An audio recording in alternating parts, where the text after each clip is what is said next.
Larry, you, Jim Murray, other people on your staff had years of background in journalism before becoming a public relations practitioner with Johnson & Johnson. You were a night editor for several years, so you're used to unusual stories and unusual situations, from your past. How did that prepare you for what you faced when they, like you said, the avalanche came in? And did that help, do you believe, in terms of the degree of trust and belief, like you said, that the media cast you more as a victim in the situation?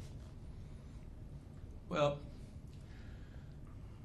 I began my journalism here at Penn State on the Daily Collegian, and then I went on to the Newark News, which was the largest daily in New Jersey at the time, starting as a reporter and then a bureau chief and then night editor.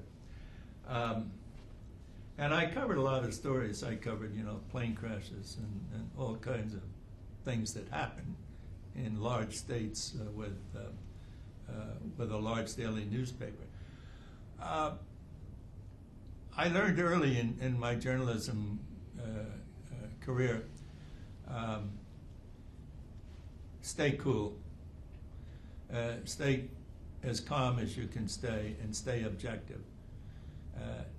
Don't panic, because the minute you panic and you're trying to cover a story, you're not covering it objectively. So I carried that over to my work at Johnson & Johnson. There's something indescribable inside that I can't tell you what it is, but when things get really rough and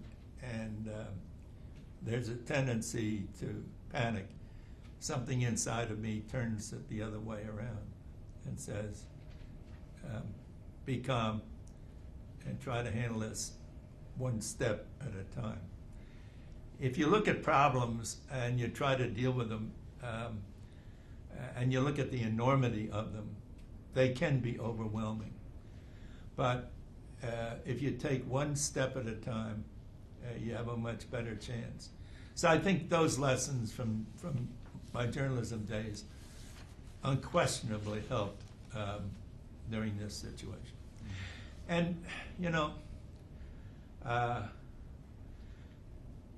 I had 33 years at Johnson & Johnson, and there were a lot of other situations that I faced, not any that had the public appeal and the press appeal of Tylenol. But when I joined Johnson & Johnson in 1957, it was a $300 million company. And I went there from the Newark News, and I was hired to help form the first public relations department at Johnson & Johnson. And I stayed 33 years, and while I was head of public relations, the company grew 40 times larger. So from 300 million to 10 billion, there's a lot of growth and a lot of things happen, and there were a lot of less traumatic events, but important for the growth of the business. So my point is, while Tylenol stands in a class by itself as being one of the best known, if not the best known, crises in American business, in the growth of a company, there are a lot of other things where you have an opportunity to contribute. And yes, it was a huge event, but in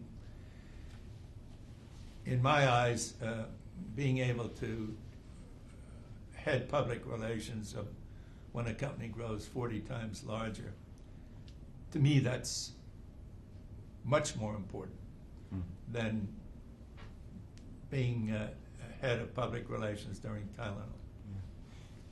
Larry, what advice would you give to a 19, 20, 21-year-old who's interested in a career in public relations, journalism, and looking back, your time at Penn State, your time in the news, and then all your years at Johnson & Johnson? What suggestions would you give to them?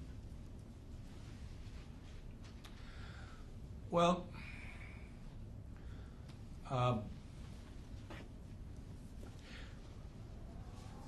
one thing I would do is encourage them to pursue a career in public relations.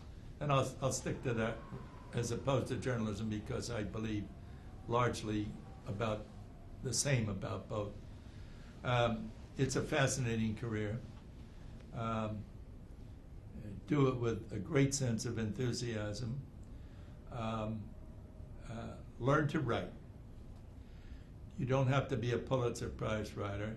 You can write with clarity and persuasion, and that will set you apart from most of the people in the company. And if you are in a career in public relations, get to know something about the business that you're in. Not just the public relations aspect of it, but the business. And then you'll be able to advise and counsel the senior management if you know something about the problems they face. I heartily encourage it. I think it's a fascinating career. And do it with great enthusiasm. And the rewards will be many. And they don't all have to be financial rewards. They can be rewards of enjoyment and fulfillment on having chosen a wise career.